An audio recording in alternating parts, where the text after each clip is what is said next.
नमस्कार, खबर समय जगत में आपका स्वागत है। मैं हूं आपके साथ अंकिता और आइए अब खबरें देखते हैं विस्तार से।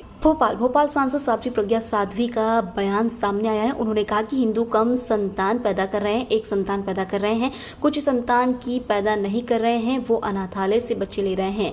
खुद की संतानें 2 हों तो अच्छी है। देशभक्तों को संतानों को अपनी संख्या में लाना चाहिए, नहीं तो बेधर्मी हमें समाप्त करने पर तुले हैं। उन्होंने कहा कि रोहिंग्या और बांग्लादेशियों की संतानें देशभक्त नहीं हो सकती, ये गारंटी है। रोहिंग्या भेष बदल कर रह रहे हैं, गैर कानूनी गतिविधियां कर रहे हैं। सांसद ने अवैध मदरसों पर प्रतिबंध लगाने का भी समर्थन किया। ऐसा है, देश में जब अधर्म बढ़ता है, देशद्रोह बढ़ता है, तो उसके कई कारण होते हैं। हमारे देश में रोहिंग्या आए, उनकी संतानें विभिन्न रूपों में आई, कई प्रकार के वेश बदल करके वो रह रहे हैं और यहाँ आतंकवादी गतिविधियां, चोरी, बदमाशी, गैर कानूनी जितनी गतिविधियां हैं वो कर रहे हैं। वो कभी उनकी संतानें कभी देशभक्त नहीं हो सकती, ये गारंटी है। बांग्लादेशियों की संतानें कभी देशभक्त नहीं हो सकती, ये गारंटी है। अब इनकी संतानों को बढ़ाने के लिए तो कोई नहीं कह सकता। सनातन की संस्थानें, सनातनी हिंदुओं की संतानों को मुस्लिम बरगलाकर, मतांतरण करवाकर ले जा रहे हैं। हिंदू कम संतान पैदा कर रहा है, एक संतान पैदा कर रहा है, नहीं तो नहीं कर रहा है, वो वहां से लेता है अनाथाश्रमों से लेकर के और अपने को माता पिता कहलाने का सौभाग्य प्राप्त कर रहा है। मैं इसका विरोध करती हूँ। खुद की संतानें भी अगर 2 होती हैं तो अच्छी हैं। हाँ, तो मैं कहती हूँ कि अगर देशभक्त लोग हैं तो अपने देशभक्तों की संतानों को अपनी संख्या में लाना चाहिए और देश को बचाना चाहिए, नहीं तो विधर्मी हमें समाप्त करने पर तुले हैं और ये हमें बर्दाश्त नहीं है। इसके लिए जो भी करना चाहिए वो सनातनियों को करना ही चाहिए।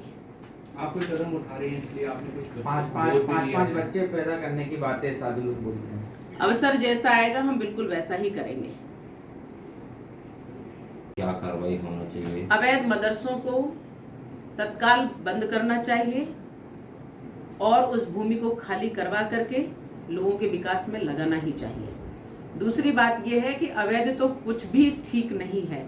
अवैध यानी गैर कानूनी, और गैर कानूनी करने का प्रयास किसी को नहीं करना चाहिए और शासन को करना चाहिए कि वो जो अवैध चल रहे हैं उनकी खोज करके, जांच करके उनको समाप्त करें।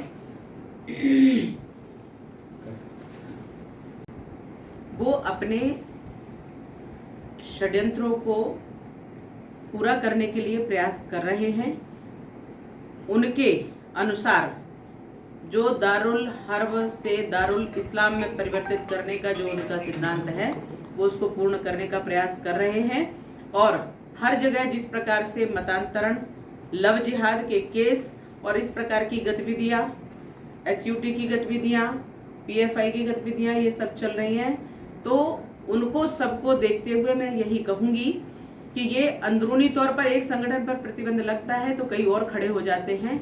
ये तो राक्षसी वृत्तियां हैं, ये इसी प्रकार से बढ़ेंगे, लेकिन सनातन धर्मी सदैव आगे आकर के इन पर विराम लगाते रहे हैं और लगाते रहेंगे। खबर समय जगत के लिए संवाददाता आदित्य सराठी की report. For latest news, subscribe to our channel